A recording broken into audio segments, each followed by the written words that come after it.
Assalamualaikum warahmatullahi wabarakatuh. Selamat pagi semuanya, siswa-siswi MTS Al-Amin. Semoga di pagi hari ini kalian semuanya selalu dalam keadaan sehat sehingga selalu tetap semangat dalam belajar. Sebelum kegiatan pembelajaran kita mulai, marilah sama-sama kita membaca basmalah.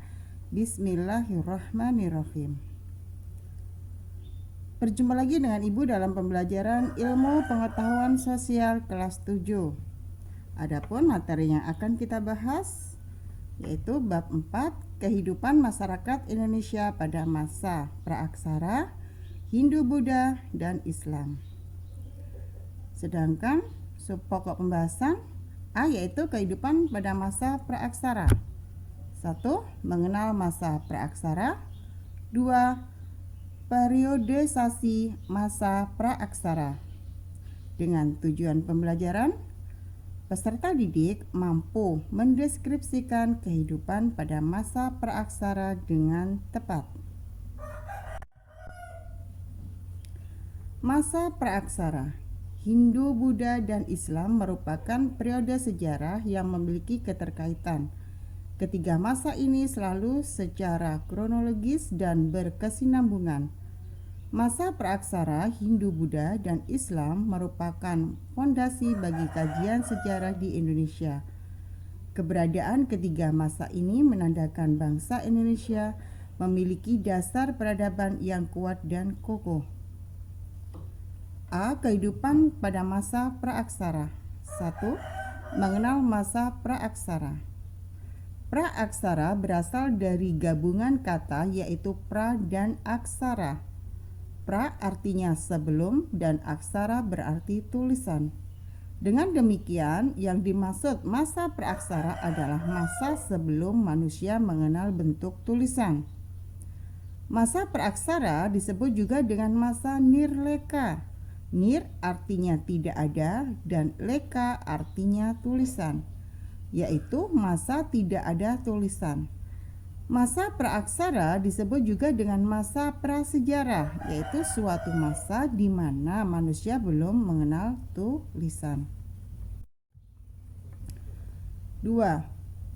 Periodisasi masa praaksara. Para ahli geologi membagi masa perkembangan bumi menjadi beberapa zaman, yaitu Arkeozoikum, Paleozoikum, Mesozoikum, Neozoikum. A. Zaman Arkeozoikum merupakan zaman tertua berlangsung kira-kira 2.500 juta tahun yang lalu. Pada masa itu bumi dalam proses pembentukan.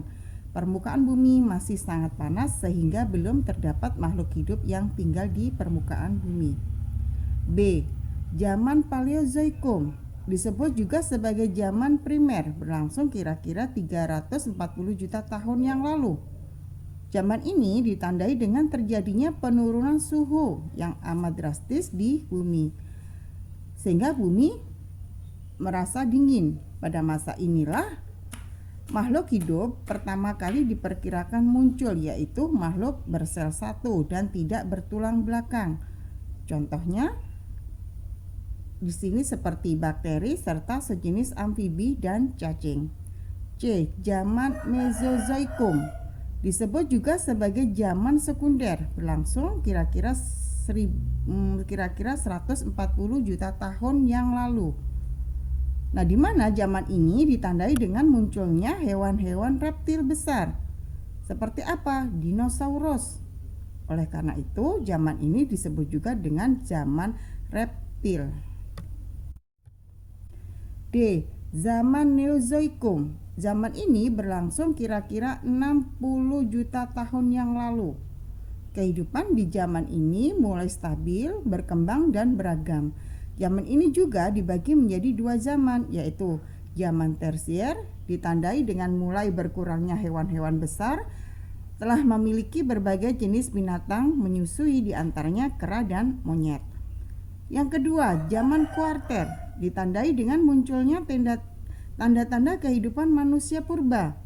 Zaman ini juga dibagi menjadi dua zaman.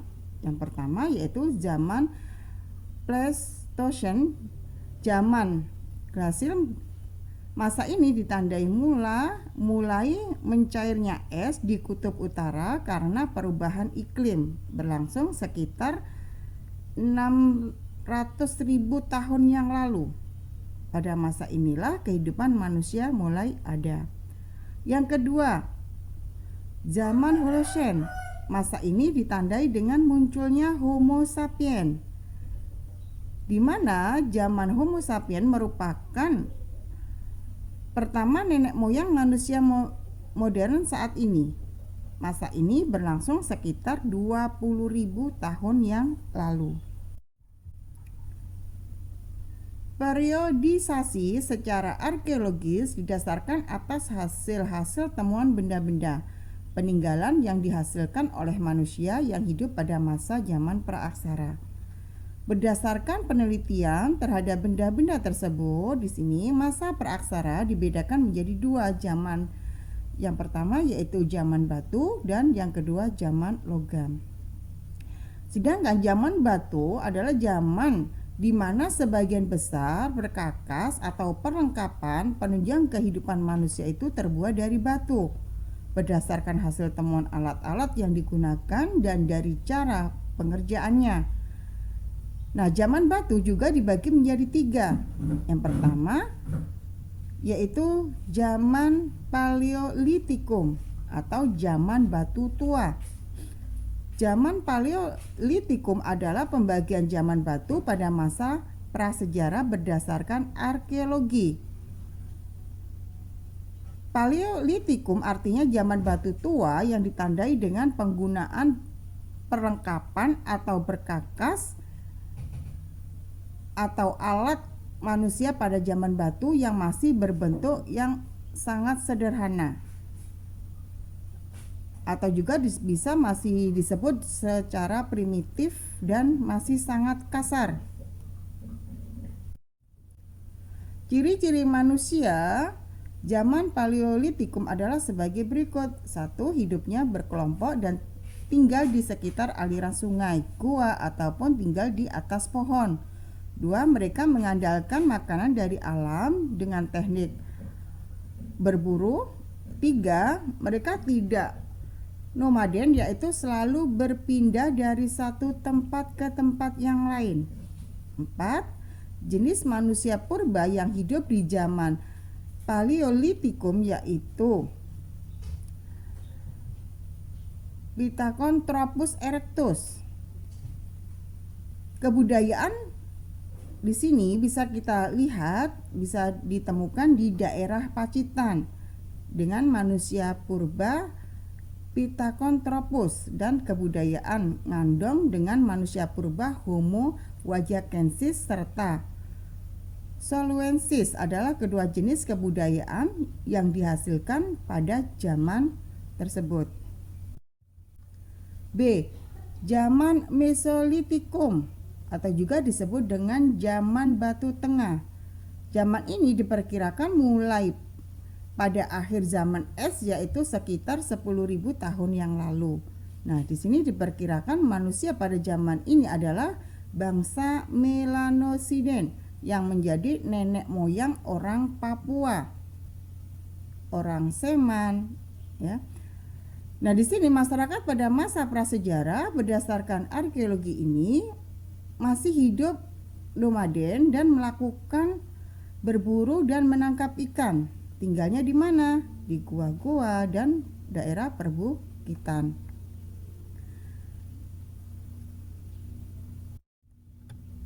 C. Zaman Neolitikum, zaman batu muda. Ciri-ciri utama yang terdapat pada zaman prasejarah berdasarkan arkeologi ini adalah peralatan batu yang sudah diperhalus sehingga tidak lagi berupa alat yang kasar. Contohnya kapak persegi, kemudian pacul. Nah, itu banyak ditemukan di daerah Sumatera, Jawa, Bali, Nusa Tenggara, dan Kalimantan. D. Zaman Megalitikum atau juga disebut dengan zaman batu besar. Pada zaman ini ditemukan perlengkapan manusia yang terbuat dari batu-batu besar yang menunjukkan bahwa pada zaman ini Manusia sudah mengenal kepercayaan terhadap roh nenek moyang atau juga yang dikenal dengan animisme dan kepercayaan pada kekuatan gaib yang ada pada segala sesuatu yang disebut dengan dinamisme. Apa saja peninggalan bersejarah zaman megalitikum? Nah, di sini ditemukan bentuk menhir, dolmen, dan arca. 2. Zaman logam. Di masa prasejarah berdasarkan arkeologis ini, manusia sudah bisa membuat jenis artefak berupa alat-alat dari logam. Selain peralatan dari batu yang sudah ada, teknik peleburan logam juga sudah dikenal dengan mencetaknya menjadi bentuk alat yang diinginkannya.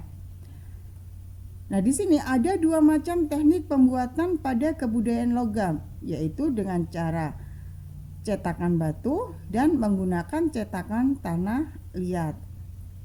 Bisa juga dengan menggunakan cetakan yang terbuat dari lilin. Zaman logam juga disebut masa perundagian karena muncul golongan undagi yang mahir melakukan pekerjaan tangan.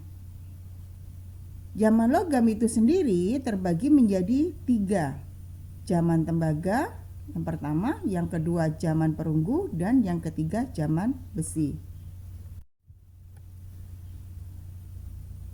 Periodisasi berdasarkan perkembangan kehidupan ada 3, yaitu masa berburu dan mengumpulkan makanan,